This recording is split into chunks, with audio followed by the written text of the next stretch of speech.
വെള്ളരിമലയുടെ താഴ്വാരത്തൊരു വിദ്യാലയമുണ്ടേ, പുന്നപ്പുഴയുടെ ഓരം ചേർന്നൊരു പള്ളിക്കുടമുണ്ടേ. വെള്ളരിമലയുടെ താഴ്വാരത്തൊരു വിദ്യാലയമുണ്ടേ, പുന്നപ്പുഴയുടെ ഓരം ചേർന്നൊരു പള്ളിക്കുടമുണ്ടേ.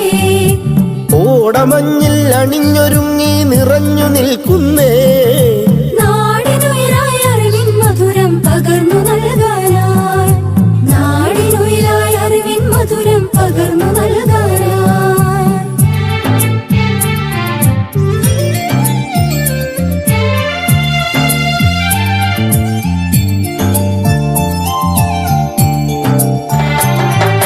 തളിരുകൾ നുള്ളും തൊഴിലാളികളുടെ വിയർപ്പു തുള്ളികളാൽ പടുത്തുയർത്തി ചൂരൽ മലയിലൊരക്ഷര കൂടാ